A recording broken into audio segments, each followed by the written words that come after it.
সুন্দর একটা ব্যাকগ্রাউন্ডের ভিতরে আমি ছবি তুলতেছি। দেখেন আজকে রাতের বেলা কোথায় কোথায় ঘুরলাম, কি কি করলাম সবকিছুই তোমাদের সাথে শেয়ার করব। এই জায়গাটায় ঘুরতে আসা আমার আলু ভর্তা ডালের মতো হয়ে গেছে। আমি অনেকবারই এসেছি, তো আজকে মাগরিবের পরে হঠাৎ করে মনে হচ্ছিল কোথাও একটা ঘুরতে যাই। যদিও আমার আজকে বের হওয়ার তেমন একটা ইচ্ছা ছিল না, কারণ ঠান্ডা লাগতেছিল আর কম্বলের নিচ থেকে উঠতেই মন চাচ্ছিল না। আমার হাজব্যান্ড ঠেলে ঠেলে আমাকে বলতেছে যাও কোথাও থেকে ঘুরে আসো, তাহলে মনটা ভালো হবে।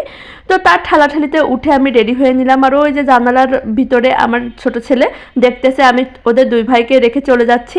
তো বাসা থেকে বের হলাম, আর বের হওয়ার সময় আমার হাজব্যান্ড আবার আমাকে জানালা দিয়ে ডেকে চাদরটা দিল।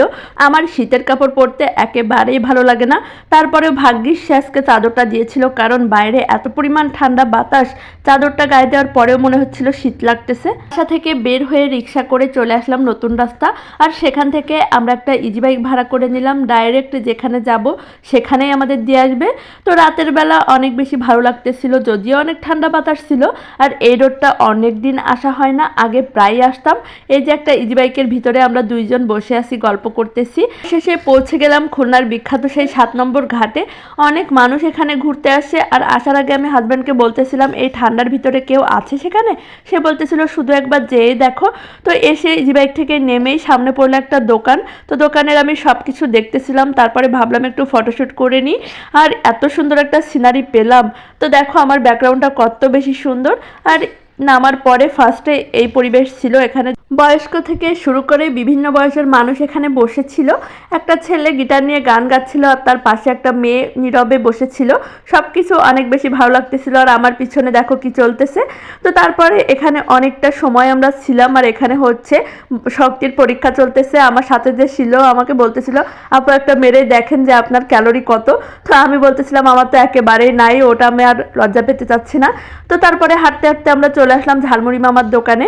কেমন হবে জানি না, তো তারপরেও আমরা 2 প্লেট ঝালমুড়ি অর্ডার দিয়ে এখানে বসেছিলাম। তো মামা দেখতেছে অনেক মনোযোগ দিয়ে বানাচ্ছে, আর আমাদের ঝালমুড়ি রেডি। এই তো আমাদের ঝালমুড়ি দিয়ে দিয়েছে। মামার রসুন শেষ হয়ে গেছিল, তো আমাদেরকে দিয়েছিল চুই ঝাল। মোটামুটি বেশ ভালো ছিল ঝালমুড়িটা খেতে, যদিও অপরিচিত জায়গায় আমার ঝালমুড়ি বা অন্য যে কোনো কিছু খাইতে টেনশন হয়, মনে হয় যেন ভালো হবে কিনা, প্রায় জায়গাটা খাওয়াই যায় না। তো মামারটা বেশ ভালো ছিল। তো আমরা দুজন এখানে অনেকটা সময় বসেছিলাম, যেহেতু নদীর ধারে অনেক বেশি ঠান্ডা, এত ঠান্ডা বাতাস, পরিবেশটা অনেক সুন্দর। অনেকে এখানে আসে, আর বেশ কিন্তু রাতও হয়ে গেছে। তারপরেও চারিপাশে বেশ মানুষজন ঘোরাফেরা করতেছে, আর আমরা এখানে চেয়ারটা ঘুরিয়ে নিয়ে নদীর দিকে মুখ করে আরামে বসে বসে ঝালমুড়ি খাচ্ছিলাম। তো ঝালমুড়ি খাওয়া শেষ করে আবার হাঁটা শুরু করলাম, আর সামনেই পড়লো পাঁপড়ের দোকান। 1 প্যাকেট পাঁপড় কিনে আমরা দুজন খেতে খেতে হাঁটা শুরু করলাম। হাঁটতে হাঁটতে হঠাৎ সামনে পড়লো একটা সুন্দর ঝালমুড়ির দোকান। দেখেন ঝালমুড়িটা এত সুন্দর করে মশারি দিয়ে ঘেরা ছিল, একদম স্বাস্থ্যসম্মত। তো অনেকক্ষণ ঘোরাঘুরি শেষ করে আমরা আবার চলে আসলাম ফুলের দোকানে। অনেক সুন্দর সুন্দর গোলাপ ফুল ছিল এখানে। গোলাপ ফুল আবার আমার অনেক বেশি পছন্দ। আমরা একটা ফুলও কিনেছিলাম 20 টাকা দিয়ে। এটা ছিল আমাদের 20 টাকার গোলাপ ফুল। তো এখন আমরা যাব 7 নম্বর ঘাট থেকে দৌলতপুরে, কারণ সেখানে আমাদের হাজব্যান্ডরা আমাদের জন্য অপেক্ষা করতেছে বাচ্চা কাচ্চা নিয়ে। তারা আমাদেরকে বলেছিল তোমরা ইচ্ছা মতো ঘোরো, অ্যান্ড ঘোরা হয়ে গেলে আমাদেরকে ফোন দিবা, সবাই মিলে একসাথে দৌলতপুরে দেখা করব, তারপরে আবার একটু ঘুরবো। তো আমরা এখন সেখানেই যাচ্ছি। অলরেডি কিন্তু অনেক রাত হয়ে গেছে, কারণ আমরা বের হয়েছিলামই মাগরিবের পরে। তো অনেকক্ষণ ঘোরাঘুরি করেছি, মোটামুটি 9টা বেজে গেছে। তো এখন আমরা যাচ্ছি দৌলতপুরে, তারা আমাদের জন্য অপেক্ষা করতেছে। আর বাচ্চা দুটোকেও রেখে এসেছিলাম, তারাও অপেক্ষা করতেছে। তো আসার পরে দূর থেকে তাদেরকে দেখতে পাচ্ছি, ওই যে আমার বড় ছেলে দাঁড়িয়ে আছে, আর ছোট ছেলে এদিকে ওদিকে দৌড়াদৌড়ি করতেছে। আর এই তো আমরা যে দুইজন গিয়েছিলাম তাদের হাজব্যান্ডরা আমাদের জন্য অপেক্ষা করতেছে। তো এসে তাদেরকে দেখে অনেক বেশি ভালো লাগতেছিল। তারপরে আমার বড় ছেলেকে নিয়ে এখানে আমি বসেছিলাম। এই জায়গাটা আমার অনেক বেশি পছন্দ, কারণ স্টুডেন্ট লাইফে আমরা এখানে অনেকটা সময় কাটাতাম, বন্ধু বান্ধবীরা মিলে আড্ডা দিতাম, চা খেতাম। তো এখানে মেন রোডের একদম পাশে বসার সুন্দর জায়গা, সবাই এখানে বসে বন্ধু বান্ধবী আড্ডা দেয়। তো আমি আমার 2 ছেলেকে নিয়ে বসে আছি। ওই যে দেখেন তাদের দুইজনের অবস্থা, তারাও অনেক বেশি এনজয় করতেছিল। আমার বড় ছেলে তো অনেক বেশি মজা পাচ্ছিল। তারপরে আমরা বসে বসে খাচ্ছিলাম আইসক্রিম।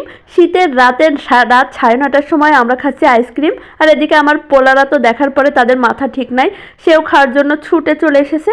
তো সবাই মিলে আইসক্রিম খেতে খেতে হঠাৎ করে দেখি যে চানাচুর চলে এসেছে। তো ভাবলাম একটু চানাচুর মাখাও খাওয়া যাক। দেখেন কি সুন্দর একটা মামা চানাচুর বিক্রি করতেছে, ঘটি গরম। তো এটা আমি কখনো ট্রাই করিনি, তো আজকে ভাবলাম ট্রাই করে ফেলি। এটা আমরা আইসক্রিম খেতে খেতে তারপরে খাচ্ছিলাম, এজন্য একটু বেশি ঝাল লাগতেছিল। তো এই ছিল আজকে আমাদের রাতের ঘোরাঘুরি। তোমাদের কাছে কেমন লাগলো অবশ্যই কিন্তু কমেন্ট করে জানাবা। অনেক বেশি মজা করলাম সন্ধ্যা থেকে, আরও পরে সবার সাথে দেখা হয়ে অনেক বেশি ভালো লাগলো। তো তোমাদের কাছে কেমন লাগলো অবশ্যই কিন্তু কমেন্ট করে জানিও। আজ এই পর্যন্তই, আল্লাহ হাফেজ।